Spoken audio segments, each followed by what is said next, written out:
8절은 바로 앞 7절에서 말한 빛과 어둠, 평안과 환난 모두를 통해 하나님께서 궁극적으로 성취하시는 일에 대해 말합니다. 하나님께서 언약 백성들을 회복시키시고 보호하시며 그 돌보심 아래에 두실 때 하늘에서는 공의와 의의 비가 내리고 땅이 열려서 구원과 공의의 열매가 맺게 하신다는 것입니다. 시편 72편에서도 하나님의 언약적 돌보심이 약속의 땅에 임할 때 단비가 땅을 적셔 곡물을 풍성하게 낸다고 말합니다. 하나님의 백성들에게 하늘의 축복이 풍성히 내려 이 땅에서 평안하고 풍요로운 삶을 살게 되는 구원의 시대가 열린다는 것입니다. 그리고 8절에서는 나 여호와가 이 일을 창조하였느니라 라고 말하면서 이 놀라운 일이 온 세상 만물을 창조하신 여호와 하나님께서 창조의 능력으로 행하시는 일임을 밝힙니다. 우리를 구원하시고 회복시키셔서 하늘의 축복을 누리며 살아가게 하시는 하나님의 구원 역사는 단순히 고장난 것을 수리하거나 몇 가지 잘못된 일들을 바로잡는 수준에서 이루어지는 것이 아니라는 말입니다. 하나님의 구원 역사는 우리의 영혼과 존재, 그리고 이 세상 모든 것들을 새롭게 다시 창조하시는 창조의 사역입니다. 그만큼 우리의 부패와 타락이 심각하다는 것이고, 그러므로 우리의 구원은 오직 창조주 하나님이 아니고는 이루어내실 수 없다는 것입니다. 9절부터 13절에서는 하나님의 저주 선포가 이어집니다. 9절에 보면 질그릇 조각 중 한 조각 같은 자가 자기를 지으신 이와 더불어 다툰다고 말씀하십니다. 아마도 하나님께서 지으신 이스라엘 백성들 중 어떤 이들이 하나님의 구원에 대해 의심하고 무시하는 태도를 가지고 있는 것 같습니다. 이에 하나님께서는 화 있을진저 라고 말씀하십니다. 그리고 이런 태도는 마치 진흙이 토기장이에게 당신은 무엇을 만드느냐 라고 대들고 당신이 만든 것에는 손이 없다 라고 항의하는 것과 마찬가지라고 말씀하십니다. 10절에서는 자신을 낳고 길러주신 아버지께 무엇을 낳았소? 라고 묻고 어머니에게 무엇을 낳으려고 해산의 수고를 하였소? 라고 대드는 것과 같다고 표현합니다. 이스라엘이 하나님께 도대체 우리를 바벨론에서 구원해서 뭘 하려는 거냐? 라고 항의하고 있다는 것입니다. 이는 자신을 낳아주고 길러주며 한없는 사랑으로 은혜를 베풀어 주신 부모님을 무시하고 조롱하며 모욕하는 사악한 태도입니다. 그래서 하나님께서는 이런 자들을 향해 화 있을진저 라고 말씀하시며 저주를 선언하십니다.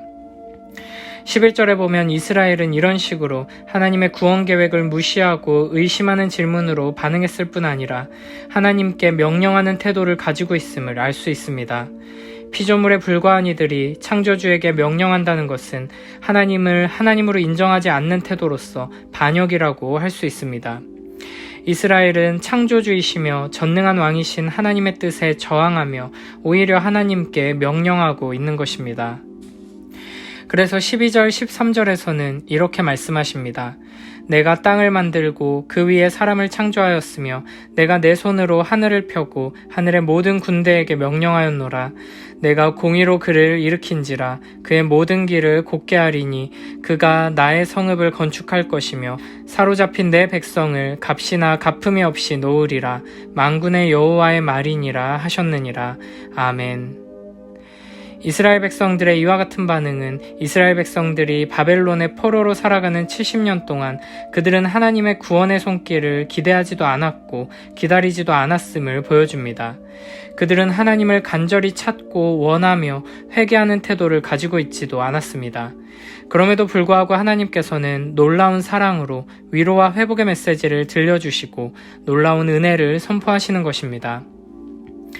이스라엘은 바벨론의 포로로 살아가는 동안 많은 어려움과 고난을 겪었지만 이제 어느 정도 세월이 흐르면서 그곳에서의 삶에 익숙해졌고 또 어떤 이들은 나름대로 자리를 잡아 안정적인 삶을 구축하기도 했을 것입니다. 그러다 보니 이제 겨우 힘든 시간을 이겨내고 적응해서 살만한데 다시 약속의 땅으로 데리고 가겠다는 하나님의 말씀에 냉소적으로 반응하며 저항하는 것입니다.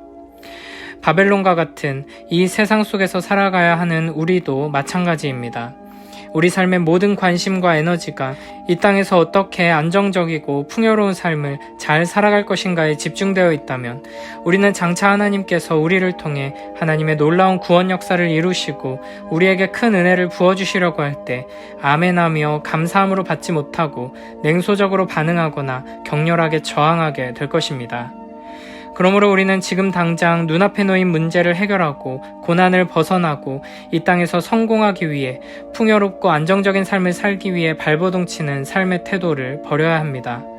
우리는 이 세상 사람들과 달리 하나님의 나라를 소망하고 바라보며 하나님께서 행하실 일을 기대하며 기다리는 삶을 살아야 할 것입니다.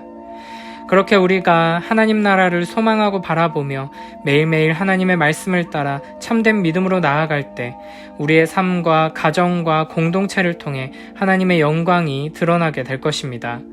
그리고 하나님께서 온 세상을 도구로 사용하셔서 우리를 회복시키시고 인도하시며 축복하실 때 그 은혜를 믿음으로 받아 누리게 될 것입니다. 이어 14절에서는 장차 회복된 이스라엘이 어떤 모습인지를 보여주십니다. 여호와께서 이같이 말씀하시되 애굽의 소득과 구스가 무역한 것과 스바의 장대한 남자들이 내게로 건너와서 내게 속할 것이요 그들이 너를 따를 것이라. 사슬에 매어 건너와서 내게 굴복하고 간구하기를 하나님이 과연 내게 계시고 그 외에는 다른 하나님이 없다 하리라 하시니라. 아멘. 이스라엘 백성들이 약속의 땅으로 돌아가고 예루살렘 성과 성전이 회복되면 이스라엘은 애굽의 소득과 구스의 무역 성과를 누릴 정도로 부유하게 될 뿐 아니라 스바의 장대한 남자들을 예루살렘으로 불러올 정도로 큰 영향력을 끼치는 나라가 될 것입니다. 애굽, 구스, 스바가 이스라엘의 영향력 아래에 들어올 정도로 이스라엘이 크고 강해진다는 것입니다. 심지어 그들은 전쟁 포로 신세로 전락해 사슬에 매인 채 이스라엘로 건너와서 굴복하고 선처를 강구하는 처지가 됩니다. 그리고 그들은 너희가 섬기는 하나님이 참으로 살아계신다는 고백을 하게 됩니다. 이 놀라운 예언이 선포될 당시 상황 속에서 애굽과 구스와 스바는 포로 생활을 하고 있는 이스라엘이 감히 올려다볼 수 없을 정도로 크고 강대한 나라들이었습니다. 그런데 이 큰 나라들이 회복된 이스라엘에게 와서 여호와 하나님에 대한 신앙을 고백하며 엎드린다는 것은 현실에서는 쉽게 상상조차 하기 어려운 말씀입니다. 그래서 15절에서는 이렇게 말씀하십니다. 구원자 이스라엘의 하나님이여 진실로 주는 스스로 숨어 계시는 하나님이시니이다. 아멘. 회복된 이스라엘의 영광을 누리며 하나님의 백성들이 하는 말입니다. 보통 고대의 신들은 그 힘과 능력과 영광을 그 나라의 화려한 문화와 강력한 군대와 같은 것들로 드러내며 과시합니다. 그런데 이스라엘이 바벨론에 의해 멸망하고 백성들이 포로로 끌려가는 일들을 생각해보면 이스라엘의 주인이신 여호와 하나님은 아무런 힘도 능력도 없는 것처럼 보였다는 것입니다. 그러나 그것은 사실 여호와 하나님께 힘이 없고 능력이 없던 것이 아니라 그 전능하신 능력과 영광을 스스로 감추시고 숨어 계셨던 것이었습니다. 그러니까 15절의 고백은 이런 의미입니다. 하나님, 당신께서는 우리가 바벨론의 포로로 고통당하는 70년 동안 우리에게 예언자를 보내주시지도 않으셨고 아무런 도움의 손길을 보여주시지도 않으셨습니다. 하나님께서는 구원자로서의 모습을 우리에게 감추고 계셨습니다. 그러나 이제 하나님께서는 고레스를 통해 구원자의 그 능력과 영광을 드러내고 계십니다. 사실 하나님께서 스스로를 숨기시는 것은 우리에게는 무서운 심판을 의미한다고도 할 수 있습니다. 하나님을 보지 못하고 하나님의 은혜의 손길을 경험하지 못하는 인생에는 죄악과 비참함이 가득하게 될 것이기 때문입니다.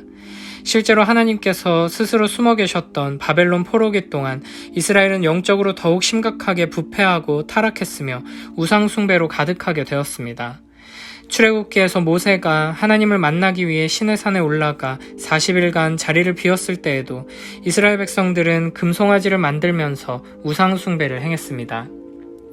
이처럼 우리의 부패하고 타락한 본성은 단 한순간도 하나님의 보호하시고 인도하시는 은혜의 손길이 없으면 안 되는 존재입니다.